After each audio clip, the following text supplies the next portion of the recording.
Hello students, welcome to law excellence IAS academy. ఈరోజు మనము November 27 నాటి డైలీ కరెంట్ అఫైర్స్ క్విజ్ అనేది చూద్దామండి. ఈరోజు మన ఫస్ట్ క్వశ్చన్ చూడండి. లీడ్ ఇట్ సమ్మిట్కి సంబంధించి క్రింది ప్రకటనలను పరిగణించండి. Lead it the leadership group for industry transition అనే ఈ సమ్మిట్కి సంబంధించి మనము స్టేట్మెంట్స్ని ఫ్రేమ్ చేయడం జరిగిందండి. ఫస్ట్ స్టేట్మెంట్ అబ్జర్వ్ చేయండి. ఇది న్యూఢిల్లీలో జరిగిన G20 సదస్సులో భారతదేశం మరియు స్వీడన్ ప్రారంభించిన సంయుక్త కార్యక్రమం. యాక్చువల్గా భారతదేశం మరియు స్వీడన్ ప్రారంభించిన సంయుక్త కార్యక్రమం కరెక్టే, బట్ ఇది న్యూఢిల్లీలో జరిగిన G20 సదస్సులో ప్రారంభించారండి? నో, దీనిని 2019లో UN క్లైమేట్ యాక్షన్ సమ్మిట్లో దీనిని ప్రారంభించడం జరిగిందండి. సో UN క్లైమేట్ యాక్షన్ సమ్మిట్లో ఈ లీడ్ ఇట్ కార్యక్రమాన్ని ప్రారంభించారు. సో ఫస్ట్ స్టేట్మెంట్ అనేది మనకి రాంగ్. సెకండ్ స్టేట్మెంట్ చూడండి. ఇది 2070 నాటికి ఇంధన ఆధారిత పరిశ్రమల నుండి నికర సున్నా కార్బన్ ఉద్గారాలను తగ్గించాలని లక్ష్యంగా పెట్టుకుంది. సో లీడ్ ఇట్ యొక్క మేజర్ టార్గెట్ ఏంటండి? ఇండస్ట్రీ ట్రాన్సిషన్, అంటే కర్బన ఉద్గారాలని ఈ ఇంధన ఆధారిత పరిశ్రమలలో నికర సున్నా టార్గెట్లుగా రీచ్ అవ్వాలి అనేది దీని యొక్క మేజర్ టార్గెట్. అయితే ఇక్కడ చిన్న ప్రాబ్లం ఏంటి, ట్విస్ట్ ఏంటంటే 2050 నాటికి నెట్ జీరో ఎమిషన్స్ని ఈ లీడ్ ఇట్ కూటమి ఇంధన ఆధారిత పరిశ్రమలలో సాధించాలి అని లక్ష్యంగా పెట్టుకుంది. 2070 నాటికి India commitment, overall commitment of India 2070 నాటికి. బట్ ఇంధన ఆధారిత పరిశ్రమలలో 2050 నాటికి మనము ఈ నెట్ జీరో టార్గెట్ని రీచ్ అవ్వాలి అని లీడ్ ఇట్ సమ్మిట్ అనేది దానిని ఒక లక్ష్యంగా పెట్టుకోవడం జరిగింది. సో ఆన్సర్ ఏమవుతుందండి? కరెక్ట్ స్టేట్మెంట్స్ అడిగారు, బట్ రెండు స్టేట్మెంట్స్ రాంగ్, కాబట్టి neither one nor two. Answer D is the correct answer అండి. మన సెకండ్ క్వశ్చన్ చూడండి. కేంద్ర సమాచార కమిషన్కి సంబంధించి కింది స్టేట్మెంట్లను పరిగణించండి. యాక్చువల్గా ఈరోజు సుప్రీంకోర్టు కేంద్ర రాష్ట్ర ప్రభుత్వాలకి ఒక ఆదేశం జారీ చేసింది. ఎక్కడైతే ఇన్ఫర్మేషన్ కమిషనర్స్ యొక్క వేకెన్సీ ఉందో ఇమీడియట్గా దానిని ఫిల్ చేయండి. కేంద్ర సమాచార కమిషనర్తో సహా ఎక్కడైతే వేకెన్సీస్ ఉన్నాయో కేంద్ర మరియు రాష్ట్ర ప్రభుత్వాలు వాటిని ఫిల్ చేయాలి అని ఆదేశించడం జరిగింది. ఆ కంటెక్స్లో మనము ఈరోజు ఈ క్వశ్చన్ని ఫ్రేమ్ చేయడం జరిగిందండి. ఫస్ట్ స్టేట్మెంట్ చూడండి. ఇది సమాచార హక్కు చట్టం 2005 నిబంధనల ప్రకారం స్థాపించబడింది. RTI 2005 ఆధారంగా ఈ central information commission and state information commissions అనేవి స్థాపించడం జరిగింది. ఇది ఒక స్టాట్యూటరీ బాడీ, ఇది కాన్స్టిట్యూషనల్ బాడీ కాదండి, రాజ్యాంగబద్ధ సంస్థ కాదు, చట్టబద్ధ సంస్థ. So first statement correct. అలానే కేంద్ర సమాచార కమిషనర్ మరియు ఇతర సమాచార కమిషనర్ల పదవీ కాలం 5 సంవత్సరాలు లేదా 65 సంవత్సరాల వయసు వచ్చే వరకు.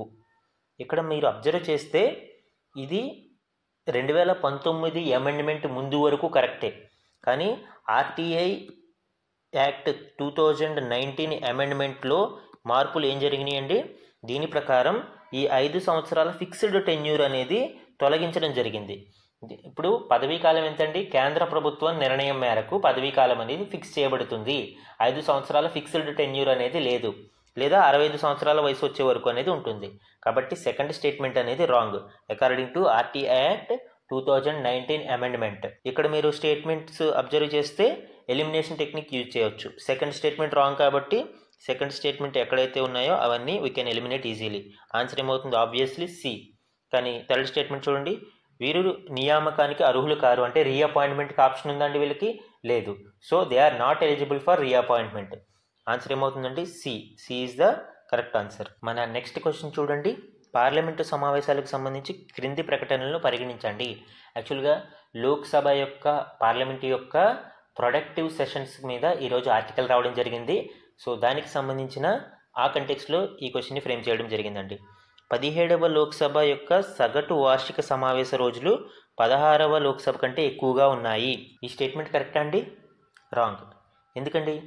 16th లోక్సభలో మనం అబ్జర్వ్ చేస్తే యావరేజ్ యాన్యువల్ సిట్టింగ్ డేస్ అనేవి, అంటే సగటు వార్షిక సమావేశ రోజులు 16వ లోక్సభలో 66 రోజులు ఉంటే మనకి 17వ లోక్సభలో అది 55 రోజులకి తగ్గిపోయిందండి. సో ఇక్కడ ఎక్కువగా ఉన్నాయని అడిగాడు, ఎక్కువగా ఉన్నాయని చెప్తున్నాడు. సో ఆన్సర్ ఇక్కడ ఫస్ట్ స్టేట్మెంట్ అనేది రాంగ్ అవుతుంది. సెకండ్ స్టేట్మెంట్ చూడండి. పార్లమెంటరీ కమిటీ సిఫారసులకు చేయబడిన బిల్లులు 14వ లోక్సభ నుండి క్రమంగా పెరుగుతూ వచ్చాయి. సో ఏదైతే percentage of bills recommended to committees అనేది 14వ లోక్సభ నుంచి క్రమంగా పెరుగుతూ వచ్చిందండి?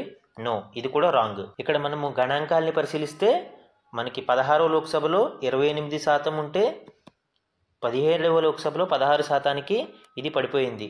అలానే 14వ లోక్సభలో 60% వరకు ఉండేది.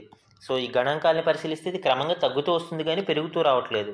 కాబట్టి ఇక్కడ కూడా మనకి ఏది సరైనది అని అడిగాడు. కరెక్ట్ స్టేట్మెంట్స్ 2 స్టేట్మెంట్లు రాంగ్ కాబట్టి ఆన్సర్ నెయిదర్ 1 నార్ 2, డి అనేది ఇక్కడ మనకి కరెక్ట్ ఆన్సర్ అవుతుందండి. మన నెక్స్ట్ క్వశ్చన్ చూడండి. డీప్ టెక్నాలజీకి సంబంధించి క్రింది స్టేట్మెంట్లను పరిగణించండి. సో యాక్చువల్గా అమరావతిలో డీప్ టెక్నాలజీ ఐకానిక్ బిల్డింగ్ అనేది ఒకటి ఏర్పాటు చేయాలని ఆంధ్రప్రదేశ్ గవర్నమెంట్ ప్రతిపాదనలు పంపించిందండి. దానిని నిర్ణయించడం జరిగింది. సో ఆ కంటెక్స్లో ఈ డీప్ టెక్నాలజీకి సంబంధించిన క్వశ్చన్ని ఫ్రేమ్ చేయడం జరిగింది. మన ఫస్ట్ స్టేట్మెంట్ చూడండి. డీప్ టెక్నాలజీ అనేది ఆర్టిఫిషియల్ ఇంటెలిజెన్స్, క్వాంటమ్ కంప్యూటింగ్, డ్రోన్లు మొదలైన అధునాతన శాస్త్రీయ మరియు సాంకేతిక పురోగతులపై స్థాపించబడిన ఆవిష్కరణలను సూచిస్తుంది. ఎస్, ఇది కటింగ్ ఎడ్జ్ టెక్నాలజీస్ని ఉపయోగించుకుని చేసే ఒక గ్రౌండ్ బ్రేకింగ్ టెక్నాలజికల్ అడ్వాన్స్మెంట్, అంటే ఒక నూతన ఆవిష్కరణ.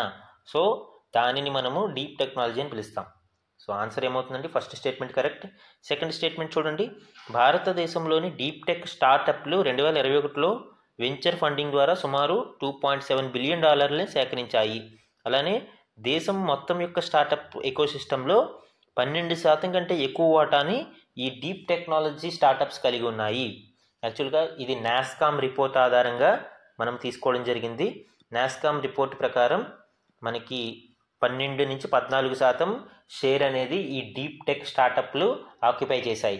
సో స్టేట్మెంట్ 2 కూడా కరెక్ట్ అండి. మనకి ఏది సరైనది అని అడిగాడు. సో ఆన్సర్ ఏమవుతుందండి? Both 1 and 2 are correct. C both 1 and 2 are correct. And మన లాస్ట్ క్వశ్చన్ చూడండి. ఉల్లాస్ కార్యక్రమంకి సంబంధించి క్రింది ప్రకటనలను పరిగణించండి. ఉల్లాస్ ఇనిషియేటివ్. ఉల్లాస్ అంటే understanding life long learning for all in society. So ఇది మనకి నవభారత్ సాక్షరత్ ప్రోగ్రామ్కి సంబంధించి అండ్ పిఎం శ్రీకి సంబంధించి నిన్న ఇంపార్టెంట్ ఆర్టికల్స్ అనేవి రావడం జరిగింది. ఆ కంటెక్స్ట్లో ఈ క్వశ్చన్ని ఫ్రేమ్ చేయడం జరిగిందండి. ఫస్ట్ స్టేట్మెంట్ చూడండి. ఇది దేశవ్యాప్తంగా విద్య మరియు అక్షరాస్యతలో విప్లవాత్మక మార్పుల్ని లక్ష్యంగా పెట్టుకుంది. సో ఇది ఓవరాల్ ఎడ్యుకేషనల్ ఎకోసిస్టమ్ని మార్పు తీసుకురావాలనే ఉద్దేశంతో ఈ ఉల్లాస్ ప్రోగ్రామ్ని తీసుకురావడం జరిగిందండి. సో స్టేట్మెంట్ 1 అనేది కరెక్ట్. సెకండ్ స్టేట్మెంట్ చూడండి. దీని ద్వారా 15 ఏళ్ళు మరియు అంతకంటే తక్కువ వయసున్న విద్యార్థులకు ఆర్థిక అక్షరాస్యత మరియు క్లిష్టమైన జీవన నైపుణ్యాలు అందించబడతాయి.